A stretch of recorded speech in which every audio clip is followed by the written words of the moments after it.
Hi viewers, welcome to our channel. Mansoor Ali Khan ఒక Tamil actor and Telugu సినిమాల్లో కూడా కొన్ని సినిమాల్లో యాక్ట్ చేయడం చూసాం.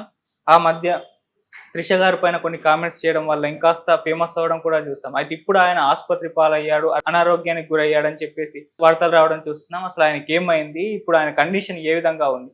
సో ఇదే అంశం మీద డిస్కస్ చేయడానికి ప్రజెంట్ మనతో పాటు సీనియర్ జర్నలిస్ట్ జయదేవ్ గారు ఉన్నారు. వారితో ఒకసారి డిస్కస్ చేద్దాం. సార్ నమస్కారం. సార్ నమస్తే. సో ఆ మధ్య త్రిష గారి పైన చేసిన కొన్ని కామెంట్స్ తోటి మన్సూర్ అలీ ఖాన్ గారు అంటే మీడియాలో ఎక్కువగా ఆయన పేరు వినిపించడం చూసాం. సో ఆ తర్వాత తమిళ సినిమాలు బాగా సినిమాల్లో చేశాడు, తెలుగు సినిమాలో కొన్ని సినిమాల్లో కూడా యాక్ట్ చేశారు. ఇప్పుడు ఆయన పరిస్థితి కాస్త అనారోగ్యానికి గురయ్యారు, ఆసుపత్రి పాలయ్యారని చెప్పేసి వార్తలు వస్తున్నాయి. సో అసలు ఏమైంది సార్? ఆయన మీద వార్తలు చాలా ఎక్కువగా వస్తున్నాయి. ఇప్పుడు పాపం అంటే ప్రచారంలో ఎక్కువగా, పైగా ఎండలో ఒకటి కదా, దీనివల్ల కూడా అయ్యచ్చు. పైగా ఆయన బాగా డ్రింక్ చేస్తారన్నట్టు కూడా చాలా వార్తలు చూసాం. అంటే ఆ డ్రింక్ చేసినప్పుడు వచ్చే ఏవైతే వ్యాఖ్యలు ఉన్నాయో అవే బాగా వివాదాస్పదం అయ్యాయి. త్రిషా గారి మీద చేసిన వ్యాఖ్యలు ఒక్క త్రిషా గారితో పోలేదు. మీరు అంటే సందర్భం తీసుకొచ్చారు కాబట్టి చెప్తున్నాను. త్రిషా గారి మీద ఏమన్నారంటే, ఆయన జనరల్గా క్యాజువల్గా అడిగాడు. ప్రతి దగ్గర కూడా నాకు రేప్ సీన్ లాంటివి పెడతా ఉంటారు, ఈ సినిమాలో త్రిషా గారితో పెట్టుంటే బాగుండేది అన్నట్టుగా ఏదో ఆయన నోటి డాష్ వల్ల ఏదో మాట్లాడారు. అది కూడా ప్రతిసారి ఎక్కువగా డ్రింక్ చేసి స్పందిస్తుంటారన్నది కూడా చాలా సందర్భాల్లో ఉంది. ఆయన ప్రతిసారి ఇలాగ వ్యాఖ్యలు చేయడం, దుమారం లేగడం, అది కాస్త పరువు నష్టం దావా వేస్తుందని చెప్పి కోర్టు వరకు వెళ్ళడం, కోర్టు తిరిగి మొన్న రీసెంట్గా త్రిషా గారి మీద చేసిన వ్యాఖ్యలకు కూడా కోర్టుకు వెళ్తే కోర్టు తిరిగి మొట్టికాయలు వేసిందంట. ప్రతిసారి కూడా మీరు ఎట్లాంటి వ్యాఖ్యలు చేస్తున్నారు, దానికి తోడు కోర్టు యొక్క విలువైన సమయాన్ని వృధా చేస్తున్నారన్నట్టు కూడా మొట్టికాయలు వేసింది. ఒక త్రిషా గారిని వ్యాఖ్యలు చేయడంతో త్రిషా గారికి ఏమన్నారంటే ఇట్లా అనడంతో చాలా మంది ప్రముఖులు కూడా రెస్పాండ్ అయ్యారు. అందులో మన చిరంజీవి గారు కూడా ఉన్నారు. చిరంజీవి గారు కూడా ఆయన అట్లాంటి స్వభావం ఉన్నవాడే, ఎప్పుడు ఏదో పిచ్చి పిచ్చిగా వాగుతుంటాడని అలా అర్థం వచ్చేలాగా ఆయన ఏదో వ్యాఖ్యలు చేయడం ఒకసారిగా ఎలా అయిపోయిందంటే, ఆయన చిరంజీవి గారి మీద కూడా పడ్డాడు. ఒకసారి ఎలా పడ్డాడంటే, ఆయన పిఆర్పి పార్టీ పెట్టినప్పుడు ఎన్ని అవకతవకలు చేశాడో తెలుసు, ఎంతమంది మింగేశాడో తెలుసు, ఇట్లా అన్ని కూడా మాట్లాడాడు. తర్వాత ఎవరెవరు ఫిమేల్ యాక్టర్స్ కూడా కొంతమంది సపోర్ట్ ఇచ్చినప్పుడు వాళ్ళ మీద కూడా వెటకారంగా మాట్లాడడం, చాలా సందర్భాల్లో చాలా ఇది కావడం, ఎటకేలకు అంటే మొత్తం మీద ఇండస్ట్రీలో మంచి ఒపీనియన్ అయితే లేదు. చాలా సినిమాల్లో తెలుగులో చాలా రేరుగా చేశారు, ఎక్కువ డబ్బింగ్ సినిమాలో చూస్తుంటాం మనం. రీసెంట్గా లియో సినిమాలో కూడా మంచి పాత్ర, కీలకమైన పాత్ర చేశారు. ఆ లియో సినిమా చేయడమే ఈ త్రిషా గారి మీద అనడము, ఆవిడ దాని మీద కొంచెం ఫీల్ అవ్వడము, ఇదంతా చినికి గాలి వల్లగా అయింది. అయితే ఎట్టకెళ్ళి ఇప్పుడు ఆయన వేలూరు నుంచి పోటీ చేస్తున్నారు ఎంపీగా. బట్ వేలూరు అనేది నాకు తెలిసినంత వరకు డిఎంకే ఎక్కువ సార్లు కైవసం చేసుకుంది. ఇప్పుడు స్టాలిన్ గారు ముఖ్యమంత్రిగా ఉన్నారు, ఆ పార్టీయే ఎక్కువగా కైవసం చేసుకుంది. ఇప్పుడు కదిర్ ఆనంద్ అని ఎవరో ఎంపీ ఉన్నారు, ఇప్పుడు సిట్టింగ్ ఎంపీకే మ్యాక్సిమం ఛాన్స్ ఇచ్చే అవకాశం ఉంది. ఇప్పుడు ఈయన స్వతంత్ర అభ్యర్థిగా ప్రయత్నిస్తున్నారు. స్వతంత్ర అభ్యర్థిగా ఎందుకు ప్రయత్నిస్తున్నారంటే, ఫేవర్గా ఉండి డిఎంకేలోనో ఏఐడిఎంకేలోనో ఎక్కడో చేరి కూడా చేయొచ్చు. సో ఈయన నోటి దీనివల్ల చాలా వరకు ఇండస్ట్రీలో కూడా, నడిగర్ సంఘంలో కూడా చాలా మందికి ఈయనంటే పడదంట. అంటే వార్తల్లో చూసిందే మనం.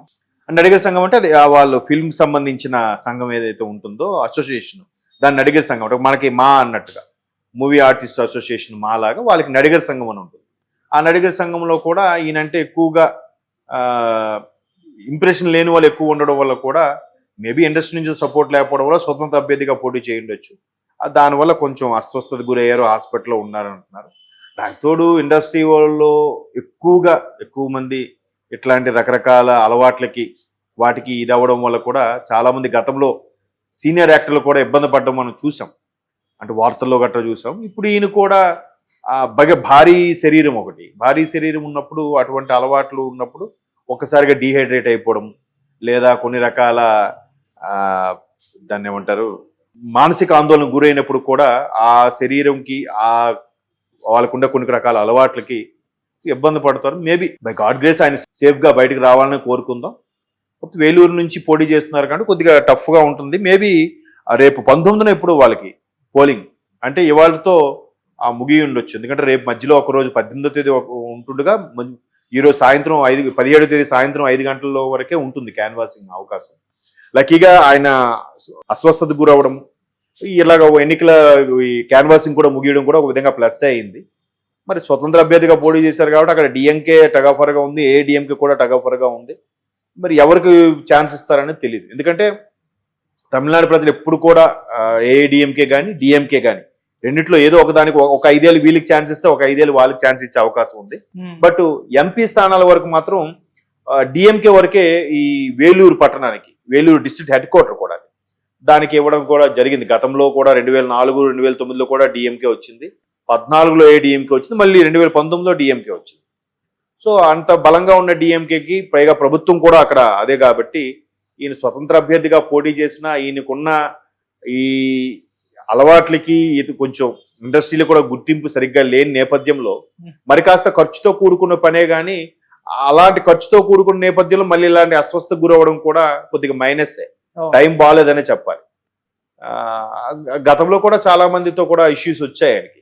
సో అందుకే ఎప్పటి నుంచో ఆల్మోస్ట్ ఆల్ చిరంజీవి గారు వాళ్ళతో పాటు ఇండస్ట్రీలోకి వచ్చిన వ్యక్తి సరిగ్గా ఫెచ్చింగ్ అవ్వడానికి కారణం కూడా మేబీ ఇటువంటి నోటి దురుసు వల్ల లేదంటే ఇటువంటి ప్రవర్తన వల్ల కూడా అయి ఉండొచ్చు.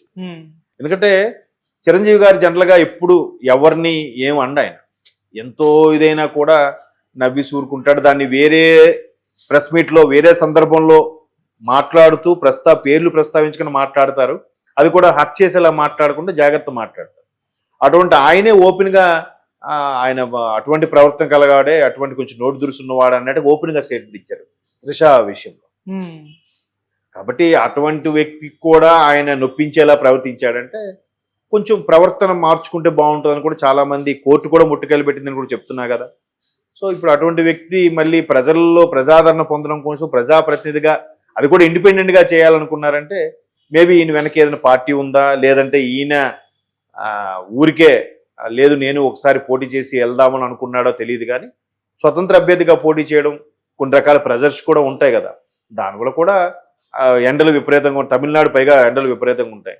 సో అస్వస్థకు గురయ్యాడు, త్వరగా కోలుకొని రావాలని కోరుకున్నాం. ఆ నడిగర సంఘంలో కూడా ఈయనంటే ఎక్కువగా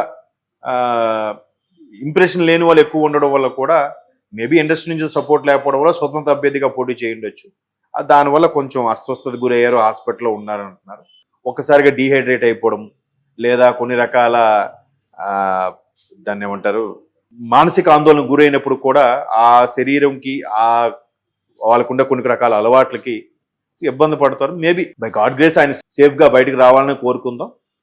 వేలూరు నుంచి పోటీ చేస్తున్నారు కాబట్టి కొద్దిగా టఫ్గా ఉంటుంది. మేబీ రేపు 19న ఎప్పుడు వాళ్ళకి పోలింగ్ అంటే ఇవాళతో ముగి ఉండొచ్చు. ఎందుకంటే రేపు మధ్యలో ఒకరోజు 18వ తేదీ ఉంటుండగా ఈరోజు సాయంత్రం 17వ తేదీ సాయంత్రం 5 గంటల వరకే ఉంటుంది క్యాన్వాసింగ్ అవకాశం. 14లో డిఎంకే వచ్చింది, మళ్ళీ 2019లో డిఎంకే వచ్చింది. సో అంత బలంగా ఉన్న డిఎంకేకి పైగా ప్రభుత్వం కూడా అక్కడ అదే కాబట్టి ఈయన స్వతంత్ర అభ్యర్థిగా పోటీ చేసిన ఈయనకున్న ఈ అలవాట్లకి ఇది కొంచెం ఇండస్ట్రీలో కూడా గుర్తింపు సరిగ్గా లేని నేపథ్యంలో మరి కాస్త ఖర్చుతో కూడుకున్న పనే కానీ అలాంటి ఖర్చుతో కూడుకున్న నేపథ్యంలో మళ్ళీ ఇలాంటి అస్వస్థకు గురవడం కూడా కొద్దిగా మైనస్సే. టైం బాగాలేదనే చెప్పాలి.